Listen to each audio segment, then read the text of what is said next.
Bismillahirrahmanirrahim. Assalamualaikum warahmatullahi wabarakatuh.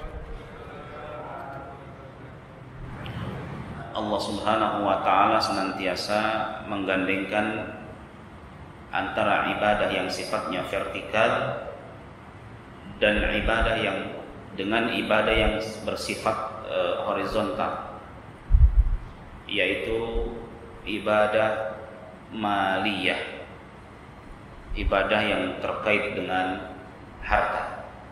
Terkadang kita berpikir bahwa di bulan Ramadan ini keutamaan itu hanya sebatas pada ibadah-ibadah yang sifatnya itu vertikal, seperti zikir, qiraatul Quran, kemudian sholat malam, kemudian juga puasa tentunya. Dan nyaris ibadah yang maliyah ini nyaris banyak dilupakan oleh sebagian manusia. Padahal ini merupakan kesempatan bagi kita untuk benar-benar mengerahkan semuanya, baik itu secara nafsiyah, secara jiwa maupun secara harta, di bulan yang penuh dengan hikmah ini. Rasulullah SAW di bulan Ramadan, beliau adalah ajwadun nasi fi Ramadan. Kata para sahabat, di bulan Ramadan beliau itu adalah orang yang paling dermawan. Artinya di sini beliau senantiasa bersedekah di bulan suci Ramadan.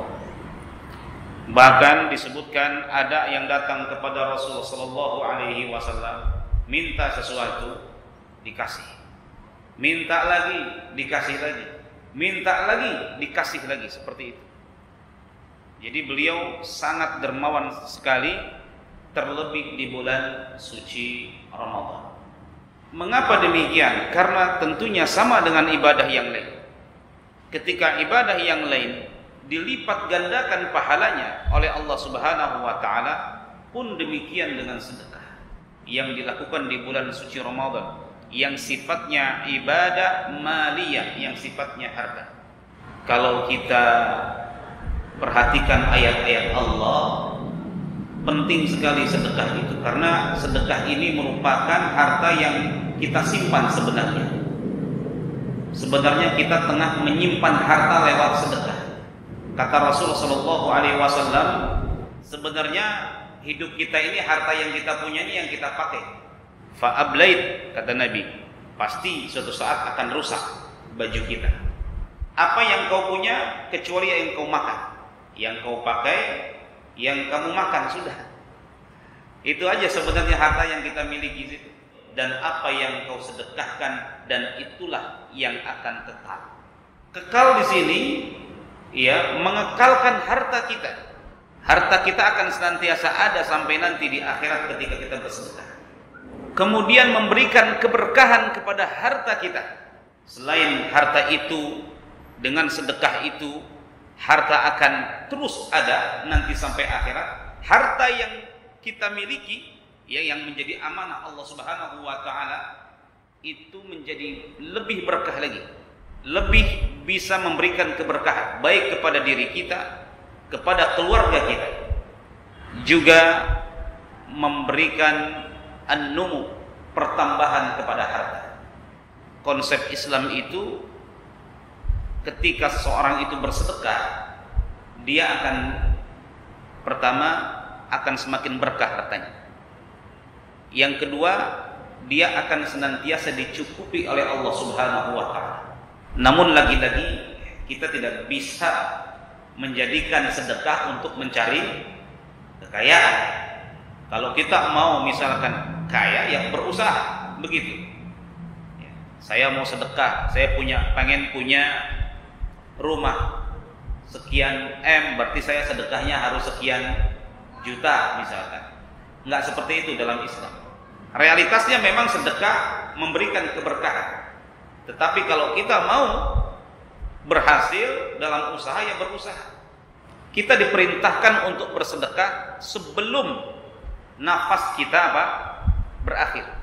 Sedekah sedekah pada asalnya memang diperintahkan oleh Allah Subhanahu wa taala. Ya, manfaatnya luar biasa sekali. Tadi sebagaimana disebutkan, membersihkan hati. Selain membersihkan harta kita, membersihkan hati kita, membersihkan jiwa kita. Dan ada sedekah yang wajib dikeluarkan. Ada dua macam. Yang pertama zakat. Yang kedua adalah nazar. Sedekah nazar. Nazar sedekah. Misalkan kalau saya jadi gubernur, misalkan saya akan bersedekah. Ya, nazarnya itu menjadi wajib. Dia harus bersedekah. Misalkan dia beneran jadi gubernur. Kalau saya diangkat jabatannya, saya akan bersedekah. Kalau istri saya sehat, misalkan istri kita sakit, saya akan bersedekah dengan rumah saya, misalkan. Sudah disebutkan hartanya. Besoknya sehat, ya, dia wajib mengeluarkan apa yang dia sebutkan. Waduh, kelepasan. Maksud saya istri yang satu lagi, katanya. Ya, ngeles aja gitu ya. Yang mana lagi nih?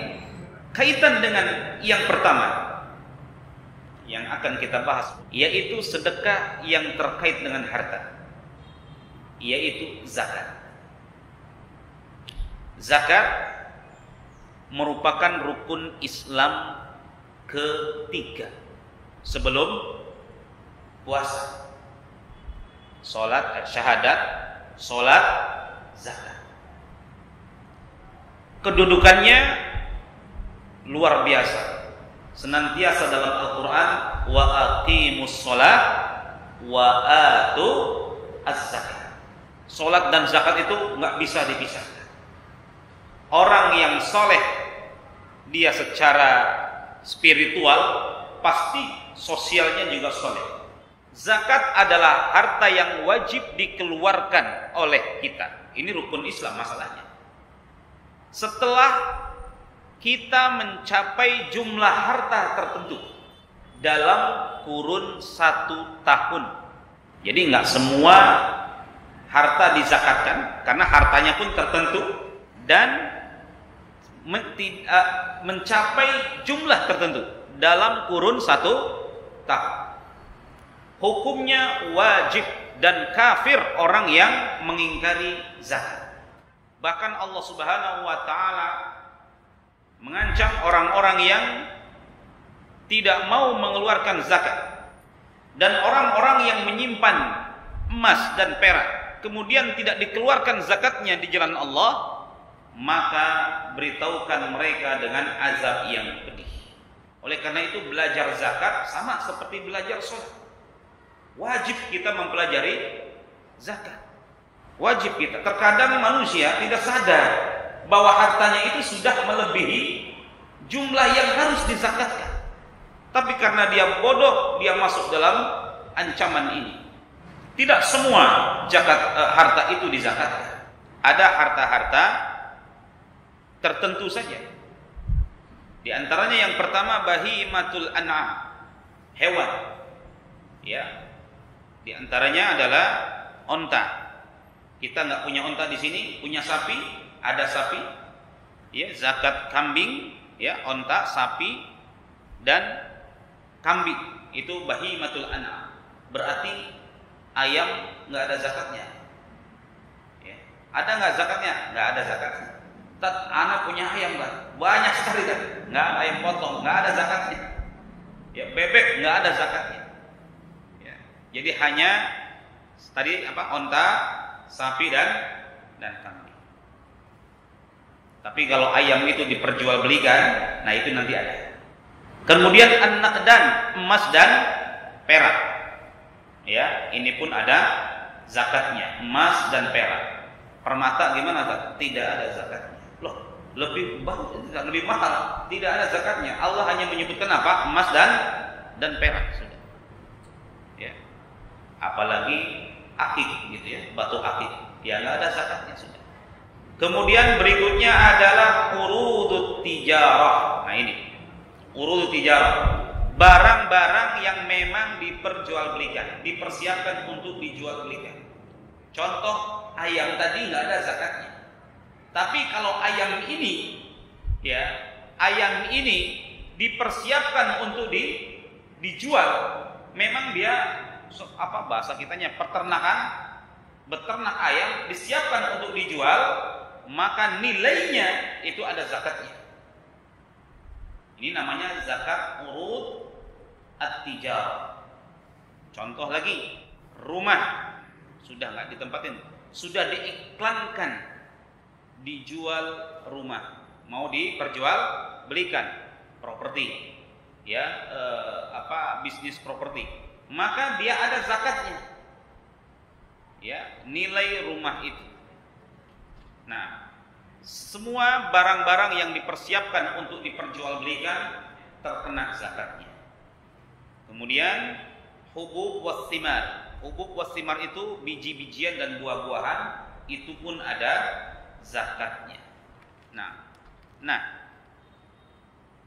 kita batasi dengan nisab. Nisab itu adalah batas minimal seseorang dikenakan kewajiban zakat.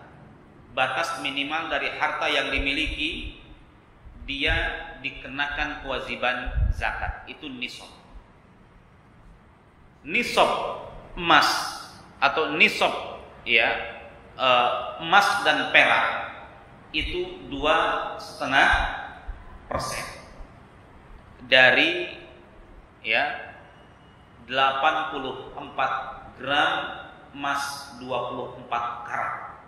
Jadi kalau kita punya emas 24 karat dan sudah mencapai 100 gram, wajib kita zakatkan.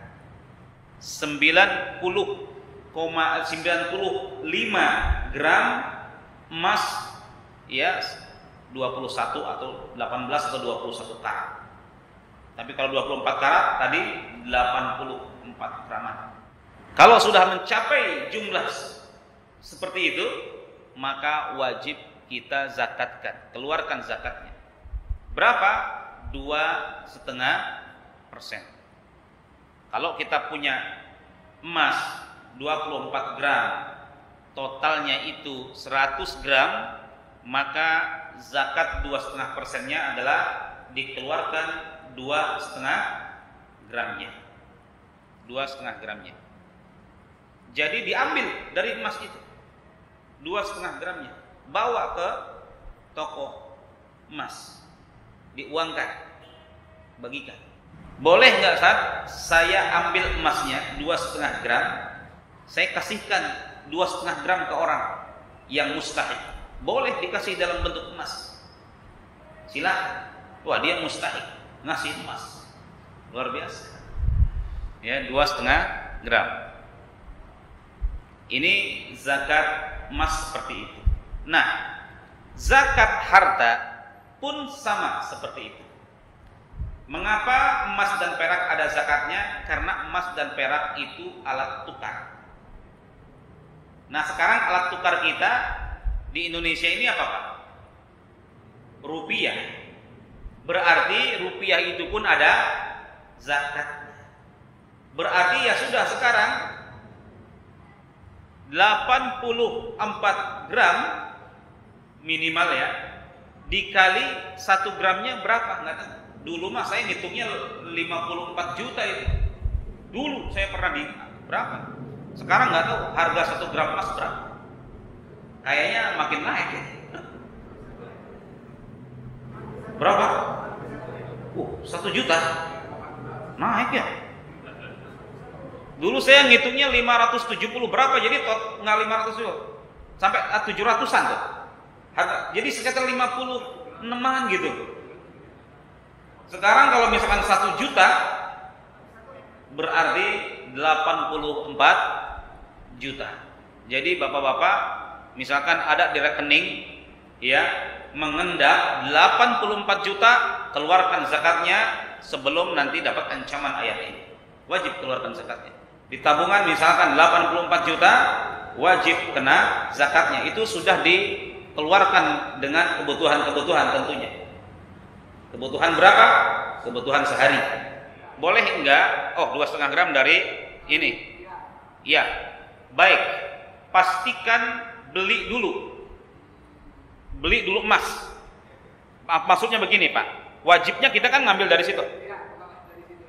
Ya, 2,5 gram. Ya, kalau misalkan nambah emas lagi kan nambah lagi. Ya, kena lagi. Makanya kita ambil dari situ. Bagusnya enak ambilnya dari situ 2,5 nilainya. Gitu. Ya, bagusnya kita jual 2,5 gram gitu. Itu bisa tukang emas tuh. Kita punya 10 gram.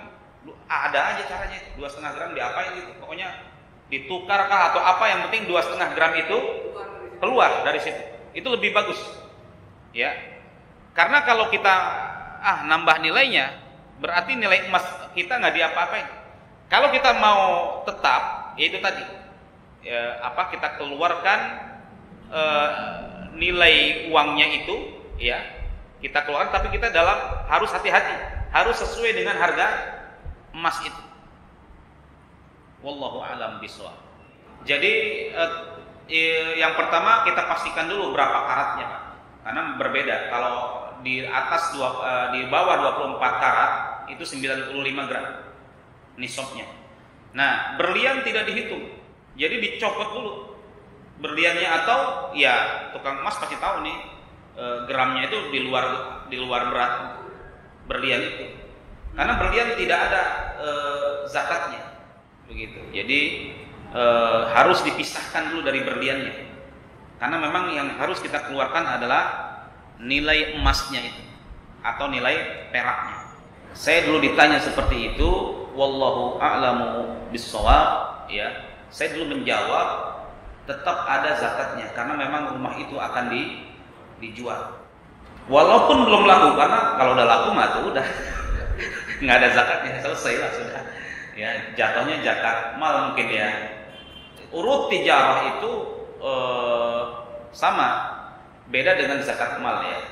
Urut tijarah itu adalah nilai rumahnya berapa, gitu ya. Dikeluarkanlah 2,5% dari nilai rumah itu. Wallahu a'lam, saya menjawabnya seperti itu. Ya. Namun ternyata urut tijarah itu adalah bagi orang yang memang berbisnis dengan rumah itu atau tijarah itu. Wallahu a'lam bishawab.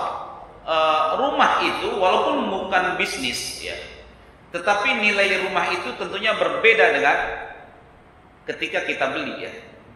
Ya, kita ada investasi yang tentunya dulu kita beli mungkin 200 juta. 40 tahun kemudian atau 20 tahun kemudian nilainya ya wallahu a'lam. Ya harga sekarang. Iya. Nah, kemudian setelah tahu ya ada perbedaan antara memang orang kadang-kadang jual terpaksa. Dia butuh gitu ya. Ada yang bukan untuk bisnis dan yang lain. Ya, mungkin itu tidak dikenakan zakatnya gitu. Tetapi kalau misalkan dia memang berbisnis dengan propertinya itu, ya, dia berbisnis dengan ya beli rumah. Ya pokoknya urut tijarah saja. Memang dia itu dagang gitu. Jualan dia. Ya, apapun itu gitu. Ketika belum laku pun dia harus dikeluarkan nilai zakatnya. Wallahu a'lamu bishawab. Assalamualaikum warahmatullahi wabarakatuh.